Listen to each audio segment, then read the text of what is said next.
Hi friends, welcome to RS allrounder. இன்றைக்கி நம்மளோட YouTube சேனலில் இஞ்சி சட்னி தாங்க செய்ய போகிறோம். இது ரொம்ப சிம்பிளான ரெசிபி. டேஸ்ட் வைஸ் ரொம்பவே சூப்பராக இருக்குங்க. இது செய்யறதுக்கு மேக்ஸிமம் ஒரு 15 நிமிஷம் தான் ஆகும். ரொம்பவே குறைவான பொருட்கள் வச்சு ரொம்பவே குயிக்காக செஞ்சு முடிச்சிடலாம். பொதுவாகவே இஞ்சியில் நிறைய பெனிஃபிட்ஸ் இருக்குங்க. நல்ல ஜீரணமாகும், நல்ல பசியை தூண்டும். வாங்க இந்த ரெசிபி எப்படி செய்யலாம்னு சொல்லிட்டு வீடியோக்குள்ளே போய் பார்க்கலாம். இந்த ரெசிபி பண்ணுறதுக்கு பேனில் 2 டீஸ்பூன் ஆயில் ஆட் பண்ணியிருக்கிறேன். எண்ணெய் நல்லா சூடாயிருச்சு. இப்போ இது கூடவே 2 டீஸ்பூன் உளுத்தம் பருப்பு, 2 டீஸ்பூன் கடலைப்பருப்பு ஆட் பண்ணிக்கிறேன். அடுப்பை மீடியம் ஃப்ளேம்லேயே வச்சுக்கிட்டு பருப்பை ஒரு 2 நிமிஷம் நம்ம நல்லா வதக்கிக்கலாம்.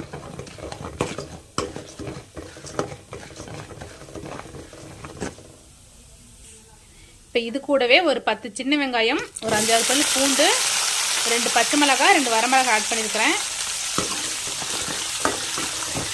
வதக்கிக்கலாம்.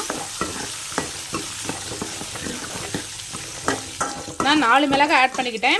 இந்த ரெசிபிக்கு மிளகாய் கொஞ்சம் கம்மி ஆட் பண்ணிக்கோங்க. நமக்கு இஞ்சோட ஃப்ளேவர் அதிகமாக இருக்கணும். ஸோ மிளகாய் காரம் கம்மி ஆட் பண்ணிக்கோங்க. இப்போ இது கூடவே ஒரு 50 கிராம் இஞ்சை கட் பண்ணி வச்சுருக்கிறேன், அதை ஆட் பண்ணிக்கிறேன். ஒரு கொத்து கருவேப்பிலை ஆட் பண்ணிக்கிறேன். கொஞ்சமாக மல்லி இலை ஆட் பண்ணிக்கிறேன். எல்லாத்தையும் நல்லா மிக்ஸ் பண்ணி விட்டுடலாம்.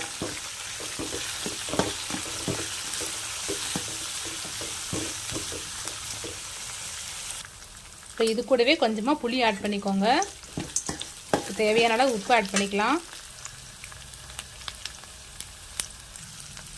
கொஞ்சமாக மஞ்சள்தூள் ஆட் பண்ணிக்கோங்க.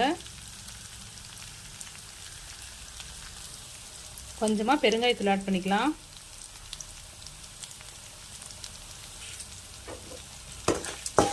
இது எல்லாத்தையும் நல்லா வதக்கிடலாம். இன்னும் ஒரு 2 நிமிஷம் இருக்கட்டும்.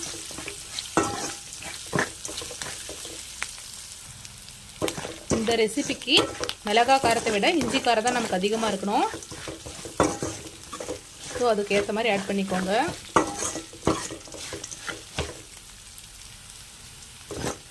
எல்லாமே நல்லா வதங்கிடுச்சு. இப்போ அடுப்பை ஆஃப் பண்ணிவிட்டு இதை ஆற வச்சு ஒரு மிக்ஸி ஜாருக்கு மாற்றி அரைச்சி எடுத்துக்கலாம். பாருங்கள், சட்னியை சூப்பராக அரைச்சி எடுத்துக்கிட்டாச்சு. அரைச்சிக்கிட்டு அது கூடவே நான் தாளிப்பு ஆட் பண்ணிக்கிட்டேன். ஒரு தாளிப்பு கரண்டியில் கொஞ்சமாக எண்ணெய், கடுகு, உளுத்தம் பருப்பு, கொஞ்சமாக கருவேப்பிலை ஆட் பண்ணி இந்த தாளிப்பு இது கூடவே ஆட் பண்ணிக்கிட்டேங்க. டேஸ்ட் ரொம்ப சூப்பராக இருக்கும், நல்லா ஜீரணமாகும். ஸோ இந்த ரெசிபியை நீங்களும் வீட்டில் ட்ரை பண்ணி பாருங்கள். இட்லி, தோசை, சாப்பாடு, சப்பாத்தி எல்லாத்துக்குமே ரொம்பவே ஆப்டாக இருக்குங்க. ஸோ கண்டிப்பாக ட்ரை பண்ணி பார்த்துட்டு எப்படி இருக்குன்னு சொல்லிட்டு மறக்காமல் கமெண்ட்டில் சொல்லுங்கள்.